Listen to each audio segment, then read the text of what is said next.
Hey, welcome to the Strong Roots podcast. My name is Kristen Hill, and we are so excited that you're tuning in today. Our prayer is that you would move one step closer to Jesus through this series. So go ahead and check out this next episode. Hey, Strong Roots podcast. I'm here with David, and we are in our season called 7 Habits to Become the Best Version of Yourself. And today we're talking about patience, and I think David is one of the more patient men I have ever met. I see it in his marriage. I see it at the workplace. And wherever he goes, there's just this patience that follows him. And people are drawn to him because of that and because of that just godliness in you. So I'm really excited to pick your brain today. So thank you for being here. Absolutely. I'm glad to be here. Yes. So David, why do you think patience is such an important habit of a highly effective Christian? I think I always think of the proverb that, or it's not even, I'm not even going to quote it correctly, but it's the reminder to be slow to anger, and it basically details that those who are quick to that jump, that decision, that anger, they tend to be the ones who inflict the most damage in their words. They tend to be causing more conflict and drama in their life they don't need. I just remember as a kid being like, wow, like I want to be slow to anger, like this is good. So I think I remember starting to pray that I would be slow to anger. And I feel like maybe anger isn't the antithesis of patience, but it definitely is like a outpouring of impatience, I think. Is there somebody who modeled patience for you in your life that you're like, I want to be like them? I don't ever remember seeing someone who I was like, that person in my life is patient. Like, so, and my family is incredible, but like for all of my family's flaws, one of my family, it was almost like the opposite. One of the things I didn't see a lot was patience in my upbringing, and I was kind of I saw its negative effects, and I know that was something I didn't want to see. Now I have seen a change in my family. No one stays the way they are forever. They grow too. But I remember from a young age seeing some just, wow, there's like really impatience and a quick outpouring of anger sometimes, and it's hurtful and it hurts me. So it was almost kind of I don't want to be like that. So what does the Bible say? And it so it wasn't really a person. Beyond, like, I can look and see Jesus's patience for like people who would test my patience. Yeah. So yeah, I think it was a lot of the example I saw in Scripture and the opposite example I saw sometimes in my family, specifically my parents, who I would then credit them saying like they are incredible. I would define them as people with patience now, but right. I would not have as a child. What do you do then to guard yourself against being easily angered or easily annoyed? Easily angered or easily annoyed. I feel like one part of it's experience. One part of it's like asking God, make me more patient. Give me more patience. And then knowing that that's just going to mean I'm going to be tested.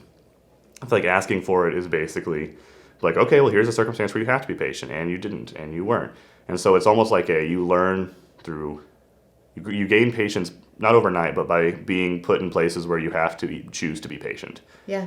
So I'm not sure if that answers the question perfectly, but I can just remember, and maybe this is the benefit of growing up in a third world country, but I just remember constantly being put in situations where things were not going the way I would have wanted them to go and responding poorly, but then sometimes responding correctly. Yeah. And over time, that, I think, gave me an experience on how to respond with patience. Yeah. I think that's how I would describe it. It's almost like I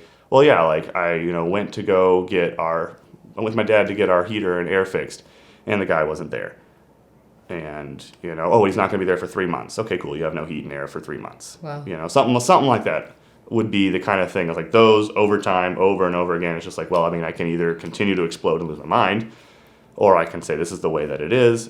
I've got to handle this with grace and love and show them the love of Jesus. And so my patience will ultimately be more winsome than my impatience and my I guess, almost wrath towards the person who is so slow and not going the way I want it to go. So some of that, I think, would be a lot of it. I always in my mind, I'm like, it's been worse, Right. Like there's no need to lose my mind here. I guess maybe it's part of my personality. It's definitely Jesus working the positive elements of my personality out. But it's definitely like I'm not in a hurry to make a judgment call, and I want to be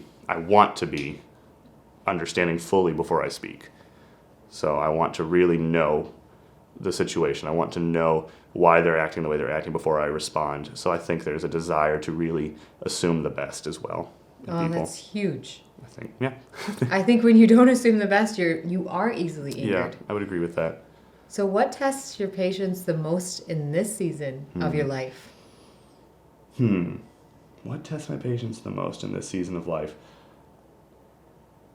I feel like a lot of what tests my patience I've been married for 4 years, so I think marriage is a new way to test my patience. Like, there have Right. definitely been areas where I'm like, wow, that's a lot harder to be patient with someone who is still doing the same thing, and I'm doing the same thing. And I think that's where you get the humility to realize, like, I can't be impatient. Like, I've got things I'm still, and that what I would say is the other area. It's like, God, I want to be like this right now. And God's like, okay, we're working on that. And it's not done immediately. So it's almost a patience of my sanctification. It's like, God, hurry up, make me more like you. And he's like, I am. But that, requires patience. That requires time. That is not something that happens overnight. So I feel like that in this season is the area I have to deal with most patience, I would say, generally, as well as sometimes with people who I feel like, oh, if you just made a different decision, you'd be better off. Like, why are you still making a bad decision?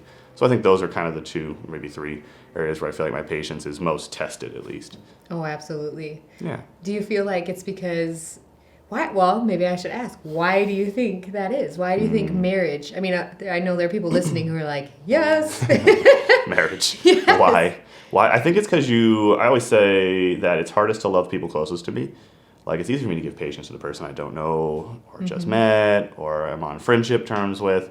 But the closer I get to someone, the worse I treat them. And that's always convicted me. Right. Like, why do I treat my siblings with so much, indifference? Or why do I find that the hardest? And so I think the same can be said about my marriage if I'm not careful. Is like, why do I am I quick to encourage my friends, but I'm slow to encourage my wife?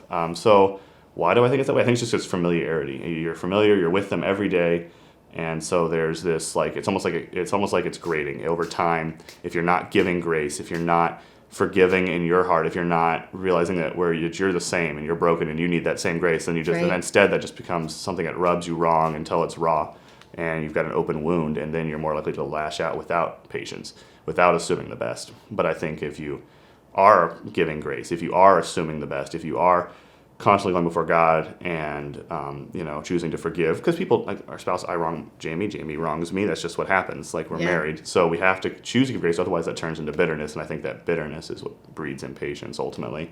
Because then you come into your house like, Jamie, she's probably done something that I don't like. She's probably whatever it is, and it's just like, and then as soon as I see it, like, oh yeah, look at that, Jamie. How could you possibly still be doing this thing? And it's like, well, that I didn't come in with the right mind. Instead of being like, you know what? Like, Jamie's working on these things. She's been she's productive. She's hardworking. She's, like, literally one of the most hardworking people I know. Just because she doesn't manage every area that I wish was perfect doesn't make her a bad person, doesn't make her unworthy of my love or my care. And so it's just more of a choosing to speak truth, I guess, over that person, and choosing ahead of time what I'm going to think, so that when those moments happen, I can still give patience. I can still give grace, because I need it to. Right? God knows. Absolutely. So, speaking of God, how has He modeled patience with you? Every single day. How has He not modeled patience? I feel like the very definition of following Jesus is looking at His patience for us, because while He is perfect and always there and always ready to extend grace and mercy and wisdom and kindness to me, I am quick to be like, but look at that thing, or I'm distracted, or I'm not spending time with Him, or I've sinned and I've literally, like, direct rebellion. It's just something of those natures. It's so much of that is following Jesus and realizing, like, wow, like, you're still waiting for me to repent and turn back to you. You're still there, even though I have treated you like trash in a way that I would not want to be treated. Right. I see that, and that's what inspires me to be patient. It's like, how can you be so patient with me? Because I wouldn't be that patient with myself, and it's so humbling. I think I see, that's how I see it most. Like, I as a Christian, like, seek to follow Jesus, but I as a person also have sin in my life that is being weeded out, and so I often I choose rebellion sometimes, and that it requires grace, and God gives it again and again and again and again. Yes. And He will tomorrow. And that is, I don't know, inspiring. It makes me want to live better, I think, ultimately. So it makes me want to follow Him more. So that grace ultimately does lead to me honoring him more in my life because I see that patience. I'm like, well, I'm not just going to abuse that. Right. I'm going to live better because like this is an amazing gift. Oh, absolutely. So I think that's another benefit of it too. So how do you patiently wait upon the Lord to act? I think it is trust. Yeah. Like when I want something from God, which sounds, like, God, I want to see a healing. God, I want to see this growth area in my life. God, I want to see you. Specifically for me, it's see the nations, see people who are far from you follow Jesus, specifically in like India, because that's where I grew up. My heart like bleeds for India. And yet it's so far from him, and that prayer has not been answered, and so few follow Jesus there.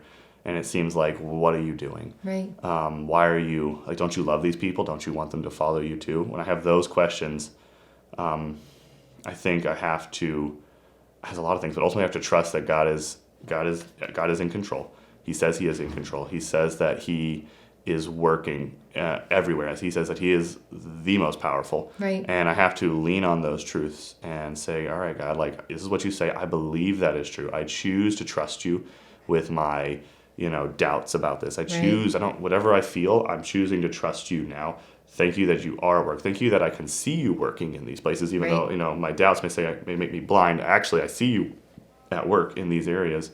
So I think it's a choice to trust, say it verbally to Jesus. I think it's a choice to be thankful also for the things he has given me and not just focused on the things he hasn't given me or not answered, whether it be personal things or, someone coming to Jesus that I'm praying for or anything kind of like that. I think I trust that you're at work. I believe that you haven't just called me to pray for no reason. That's a calling from your Holy Spirit, which means you are at work and you want me to be praying for these things. Right. So I believe you're going to do these things. And I'm going to keep praying and keep trusting and keep speaking that truth until I see it. Absolutely. So I think I think it really is like trust. If you don't trust the person, you're not going to be patient with them. Absolutely. So, yeah. That was amazing. And I think so often, just to counter that, it is our distrust, it is our unbelief, it is all those opposite characteristics that help us to grow weary in doing good. Yeah, I agree. I agree. Oh, so, do you have a question for me? I'm going to flip it. I do have a question for you.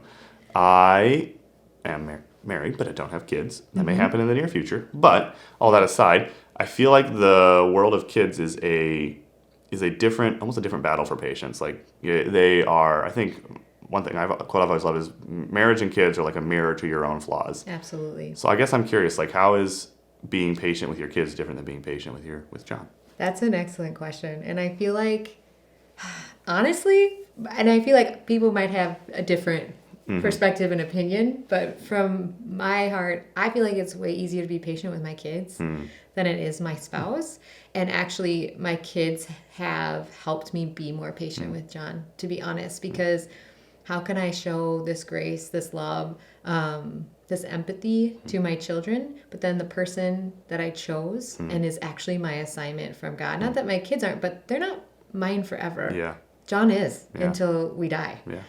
And it is very convicting that my kids can do something so much worse than John, but then John, Pastor John, I should say, but instantly does something and I want to whack-a-mole him. And it's a double mirror, and not that I'm always patient with my kids either, right. But I really do believe that it has made my marriage better because it's made me see people as John's just a little boy in a man body. Let's be honest. I'm just a little girl in this 37-year-old body. Yes, I'm maturing and becoming more like Christ, but same soul that was in me at 6 is in me at 37. Yeah. And actually, I'm 36. I'm aging myself. Just a year older than you think you are. But yeah, so I think it is different. It is more natural to give your kids patience. Interesting. Yeah. But they do test it, and I think it has improved my marriage. I do think, though, kids are the number one fight that we have now, disagreeing about how we want to raise them, how we want to disciple them, battles we want to choose to fight, I would say is probably the thing we fight about the most, and an area that we do have to give each other patience the most in. Yeah. So that is also, like you were saying earlier, God will test you if you pray for it. And I think patience is such a key component to a great marriage. So I have a follow-up question. Yeah. What do you think maybe this is the same question, but what do you think the mentality difference is that you have towards your kids than you have towards Pastor John? Like that makes you come at them with a more of a, I'm going to give them grace. I think it's their innocence. I think also, I think it's easy for me to think John should already know this. Like, he's a grown man, right? Yeah. Like, he's lived so long. Like, how can you not have figured this out yet? With, especially you said marriage. There's some things that both of us have not changed. Yeah. And genuinely, me too. And it's like, it bothers him. Like, come on, girl. Yeah. Like, it's like, be on time. Like, you know, like, how hard is it? And for him, for me, it's other things for him. But I think there's this compassion for a 6-year-old. Like, I haven't taught you this well enough, apparently. And being the leader, it's like, this is their perception is my responsibility. So there's more of an ownership. But I think then to go back to what I was saying, like, John and I are leading each other all the time. And I feel like in marriage, we want to let that person be the one person we dump all our garbage on. Yeah.